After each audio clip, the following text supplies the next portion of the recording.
So we are here with Sean Conlon, the host of The Deed, and also a very obviously well-known for your real estate mogul with things which I cannot wait to talk to you about and figure out a little bit more about your background. Good to have you with us, man. Really Lovely to be here. Obviously, good to be in your nice home you have here. You're very complimentary. Thank Chicago. You, but it's an old house, but I like it. It's very pretty. Beautiful place. So you're an immigrant. You came here from, a similar place where Conor McGregor is from, and so I want to know a little bit more about your support for him or not. Well, but first, let's go with your story. Okay. Well, firstly, obviously, you're an immigrant too, so you'll understand my story. It's what makes America great. Still. I am from the same place as Conor McGregor without the fighting ability. I'd like to think I dress a little better also, but obviously he's incredible talent. Yeah, I come from Ireland. Okay. I immigrated to America in 1990. I'm that generation as your parents were, that America is the place you can be anything you want. I still believe that. It ebbs and flows once in a while, but generally speaking, you can be anything you want. And I rocked up to America in 1990 and I worked as a janitor. Actually, I'm embellishing my resume. I was actually the assistant to the janitor. The assistant janitor. Yeah, and I was terrible. I was really bad at janitoring. And I started selling real estate in 1993, and the rest is kind of my story. Wow. So what month in 1990, by the way? I'm curious. I think the end of September, guessing roughly, if I remember correctly, was September. I came November 28, 1990. Seriously, wow. I lived in Iran for 10 years, 2 years in Germany at a refugee camp, and in November 28, 1990, I came here. America. Yeah, so I was listening to your story, I'm like, 1990 is a magical year. And I obviously read your story, and again, it's what makes America inspiring, right? No doubt about it. So how did you get into real estate? How did that whole, process take place for you? So when I was working as the part-time assistant janitor, whatever I wasn't very good at it. I always had a passion for real estate. Growing up in Ireland, a lot of people don't know, but historically, till the late 1800s, Irish Catholics were not allowed to own real estate. So we have this obsession about owning property. So I was always fascinated by real estate, and my dad would drive me by with a friend to look at these big old beautiful castles, and I was just fascinated by them. So I decided I would sell real estate part-time, and I was really not good at it. And I cold called. I would go in every night after work as a janitor and sit down and cold call people. And I had a funny accent. I don't know, I might still have a bit of an accent, but they would be like, honey, that guy who sounds like Lucky Charms is on the phone again. And I would religiously call these people. And for 6 months, I didn't sell anything. And I nearly gave up every day. 6 months? Yeah, nearly gave up every day. I never really gave up. Because I'd get up the next day, I'm like, this is the day. And you know what? One day it was. I mean, I did a $20,000 deal. I called it for sale by owner. And by the end of the 90s, I was selling nearly $200 million a year. All by yourself? All by myself. 200 million? Yeah. Back when $1 million listings were not shows, I probably, they said, sold more real estate than anybody in North America in the late 90s. They said you're the godfather of condos. No one sold more condos than you in America. So. In Chicago, being the godfather of anything is a dubious honor, but I'll take That's right. That's right. I'm with you. So you're full-time doing your assistant janitor work. Yes. So it's like a 9-to-5 job you have. So it was like actually probably 8 a.m. to like closer to 6. Then I would get in, and back before I knew what like moisturizer was or face wash, I would clean the paint off me with paint thinner, which is a petroleum-based thing. So I'd get in the office all blotchy red and start cold calling with my little headset. And so one of the things I saw you said, which I thought was fascinating, is you said you loved Saturdays and Sundays because you could work from 9 to 10. In the real estate office. I would say there is no magic, right? So I just worked really hard. And, of course there's serendipity and luck involved in some things. I can't place where it came in for me in the 90s. I've subsequently seen all sorts of luck, and a lot of it was bad, but some of it was very good. In the 90s, I didn't get lucky. I really just worked very hard. But yeah, Saturdays and Sundays, I could drive around to open houses and annoy all the real brokers by asking stupid questions. They say there are no stupid questions. I invented a whole load of them in the 90s. That's great. So obviously you have the work ethic. I mean, you Yes, don't have the work yes. ethic. And where did that work ethic come from? Did you have an example where you're watching your dad? It's interesting. So my father was the most charismatic man in the world and the most wonderful dreamer in the world. So as an inspiration, he was everything. He was everything that inspired me, except he was a horrendous businessman. Everything he touched turned to dust. Really? So he actually started businesses, but little business, every one of them failed. Wow, he sold Amway. I mean, there wasn't... In Ireland? Yeah, I mean, God, he was a dreamer. And he poured all of his belief, even though there was 5 kids, he poured all of his belief into me that I was going to be the one. Now my mother, no nonsense, 2 jobs, school teacher, raised 5 kids in a small house. I mean, so I got my mother's angry work ethic, and obviously she's an incredible woman, and I got my father's charm and charisma, and America was made for that at the time. So you came here by yourself? I came by myself. I had a 4th or 5th. One day you just said, I'm coming out here? What was that transition for you? So I dropped out of college in Ireland and went to work in London. And I worked actually at Lehman Brothers in London. It's not my fault. I didn't break the company. I didn't create the issues. And I had a very non-important job there. And then I loaded mail trains at night in London. But I'm standing on the train platform one day and I'm like, I'm going to be average the rest of my life. And there was a news headline about something the SAS had done. You remember that moment? Yeah, I do. And lots of moments you reinvent, but this one I can remember to this day. I was standing in Paddington Station, and there was a news headline on one of the tabloids, and the SAS's motto is "Fortune favors the brave," right? That's their motto. I'm standing watching this platform coming home from another average day in my average life thinking, I'm going to be average the rest of my life if I don't do something that scares me and puts me out of my comfort zone. So we had distant cousins here who had come to visit us. And I said, can I come over? And they're like, yeah, boom, I came to America. Is that Donovan? Yes, yes. And Donovan? the cool thing is, the Donovans are fantastic, and to this day, and they did give me an opportunity to be an assistant janitor, but they gave me an opportunity. I make fun of it, but they did. And what's super cool is his son and the grandson of the guy who gave me my first job works for me at my real estate merchant bank now as a real estate analyst. Wow. They're basically their grand. So that continues. So you're full giving circle. Back, that's right. Yeah, exactly. Awesome. I'm giving back. So did you go back? I mean, how often have you gone back and visited family? Well, so the interesting thing initially was, like, for 4 or 5 years, I didn't get to go back. I didn't have enough money, and I was figuring out paperwork and all the usual stuff. And by the way, everybody's back there. No one came with you. Yeah, so subsequently, my brother Kieran has come to work with me, and my sister was out here. But my mom and them are back there. But my dad, the first thing I ever did, I've done a lot of amazing things since, and I've had dinner with kings and princes and traveled around the world and flown on the Concorde, but none of those things, they all pale in comparison to, in '95, I saved up the bit of extra money I had, and I went home. And my dad used to walk me by the Mercedes dealership, and we'd look in the window, and he'd explain to me what the car was, and somebody really rich was getting that. I bought him a Mercedes for Christmas. Coolest thing I've ever done. Did you surprise him, or did you take him? I mean, we went up and we looked at it, and it was a surprise, but it was cool. I mean, he died very young. He died in 2000, but he lived long enough to see me do everything he ever dreamed of, and then some. So that's the coolest thing I've ever done in my life, bar none. There's nothing even touches it. Like that. Yeah. Just 3 months ago, I bought my dad a Mercedes. Okay, and for him, he wouldn't lend me. He had a 1979 and he's still Mercedes. around. He's still around. Cool. Yeah, he's still around. So it's And how many of you came over? How many of you came over when you came? So when I came, we went from Iran to Germany. I lived there for a couple of years. My parents got a divorce. So my dad came to Chicago first. He lived here for a couple of years. Okay.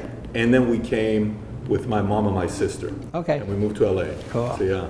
Cool. But the power of immigrants, man, when they come here with the fire that, you know, you have to. Now, when you were living in Ireland, what was, like, how was America viewed when you were there? Was it a great question.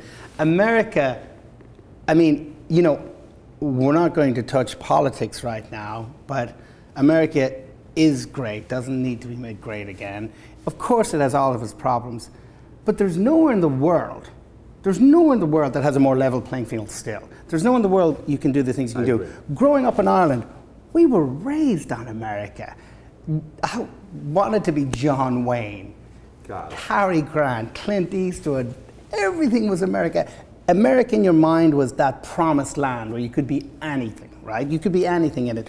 The local library complained to my mother once when I was 12, I was reading too many books, right? It's great. I read too many books about art and houses and falconry. But one thing I really read a lot about was, I read about Andrew Carnegie.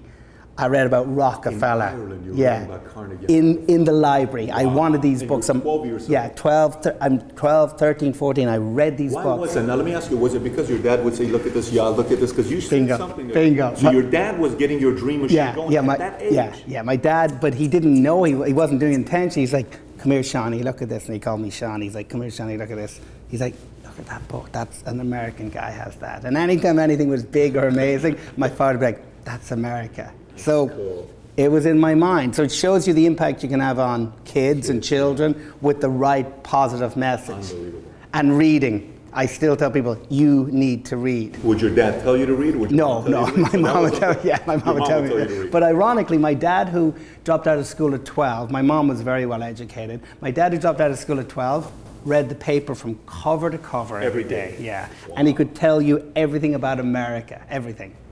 And so internally, he dreamt of coming to America and was scared. And he nearly came once, and the guy he was coming to, interestingly enough, got killed in some sort of mob hit in New York, I kid you not. And my dad, I fulfilled his dream. And he eventually came here, and I lived in this is a modest place now. I was like a guy who'd won the Powerball lottery. When my dad showed up, I was living in a 7,000 square foot house. I mean, there was so many floors in the thing. Wow. Yeah. So he vicariously lived through his son. Yeah. Which that means he's still living, because that spirit is still well, there. we have I have a spirit, and so do my siblings. I have an amazing family. That's so cool. Yeah, it sounds like it from what and by the way, your mom sounds like she's awesome. The way you describe your mom, she sounds like the strong. When you see her speak, she seems very strong. She's not into stuff. Many years ago, I was showing off to my mother, and I landed in the lawn of our modest house in a black helicopter. She didn't come out of the house. I walk in like I'm Billy Big Deal, and she hands me a paper bag. She said, did you see all of the papers you blew into the neighbor's house, the Mangans? And hands me the bag. So I have to go out in my three-piece Savile Row suit and pick up all the papers on the lawn. I love that. So yeah, it's great. I love that. I'm good with it. She still looks such as Sean. Absolutely. So let's transition. So you go from zero, where at a point if you sold $1 million of properties in a year, Board of Realty would give you a plaque, you sell 200 million in a year. Yeah. Then you transition into starting a business. So it's that's like, right. Instead of selling, now let me build this. So Sussex and Riley get started, and you do $1 billion of sales per year. How did that transition take place? So interestingly enough, people here talk about me like I've been around for 100 years, and I said, I broke a real estate from 93 to 99. December 99, I was done. I was the most prolific, it sounds conceited, obviously, I don't mean, but I was the most prolific broker in the city. Nobody did or has done what I did. And I ended 99 though, there's a form of burnout. I had the 2 pagers, I had the Gordon Gekko cell phones. I mean, it was intense. I'm like, I can get rich doing this, I can never get wealthy. And I need some headspace. So I'm like, I want to do something in the space more creative. So I started Sussex and Raleigh. Interestingly enough, it's going to sound like I had the fastest horse and carriage in the world, because it seems dated now, but we were one of the largest users of BlackBerries in North America, which was a handheld device, by the way. In 2000, users of BlackBerry. One of the largest users of BlackBerries corporately in North America in the early 2000s. I gave every one of my agents a BlackBerry.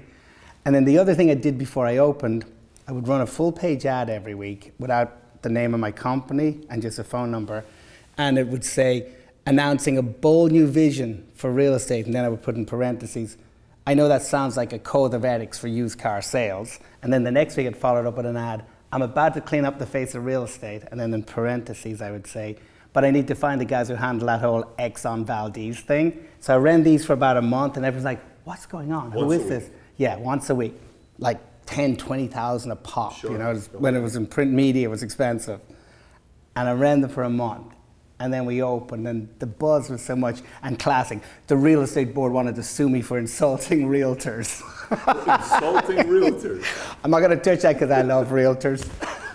Wow. So what do you think made you different, though? I mean, you saw your competitor, you study people, so what made you different?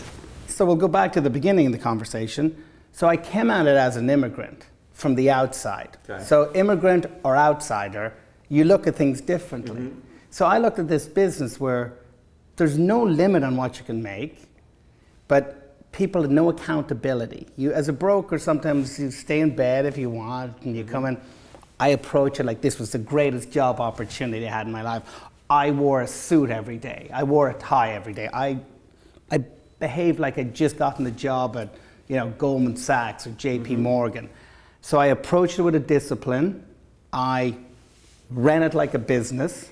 And subsequently, that became a self-fulfilling prophecy. It became a very good business. So I came at it as a contrarian, which I always have done with everything I've ever done. And invariably, you're wrong sometimes, but when you're right, you're really right. You only got to be right big a couple times. Like I'm going today to visit a friend in the Hamptons, and he's the guy who broke Enron, Jim Chanos. He was the greatest short seller in the world. And you think how long he was wrong till he was right on Enron. Think how long he was wrong in China till he was right. He's short Tesla. It's a scary place to be a contrarian, because that warm feeling you feel, generally, you know what that is? Mm-hmm. It's the center of the herd. Yep. So when you're cold and scared, you're probably in front of the herd. You could be behind the herd, but you're not in it. And so him as a short seller, he takes that to a whole nother level. Yeah, that's a whole different story. It's like the whole that movie. What was it, Big Short? So he's in it. Jim Chanos is in it. Oh, so that's his story. He's part of the story. He was one of the big monster guys who shorted the market. Got it. Yeah, nobody believed him until it really happened. Yeah. So one last question before you tell us a little bit about Dita, and then we'll wrap up. So you build a company, then you start recruiting real estate agents, right? What did you look for when recruiting agents? So what are you looking for? So all right. So when I started Sussex and Raleigh, which was the forerunner to Conlon Real Estate, which we are now, I hired non-brokers. I hired people who had not been in the business. So we were quite famous at the time for building this huge company without brokers, because I was an outsider. I was somewhat treated like an outsider, which makes me somewhat of an Orwellian character. I like to be an outsider and maybe to have perceived enemies in my head, just to be honest with you. So I'm like, fine, I'm going to be an outsider. I had people who came from McKinsey & Company, law firms, JP Morgan. I mean, they came from every walk of life. But they were hungry, they were professional, and they were going to behave like real estate investment advisors. That's what I said we are. We are not realtors. In that sense, it's obviously a great brand. We're not brokers. You're real estate investment advisors, or you're real estate advisors. You're going to be their lifelong advisor in real estate. And that's what I got. And I built a company that grew to $1 billion in 14 months in sales. And $1 billion in 14 months. Yeah, and it was incredibly successful at the time, as far as profitability too. Got it. So if I wanted to be one of your top guys, what are 3 things you tell me to focus on? So I would say, firstly, show up on time for our interview. Tell me how hard you'll work. So this is the interview process. And obviously, just genuinely care. To be successful in real estate, I would make it much simpler. There's no magic. My top agents work the most. There's no magic. You tell everybody that you're in the business. You show up on time. You dress smart.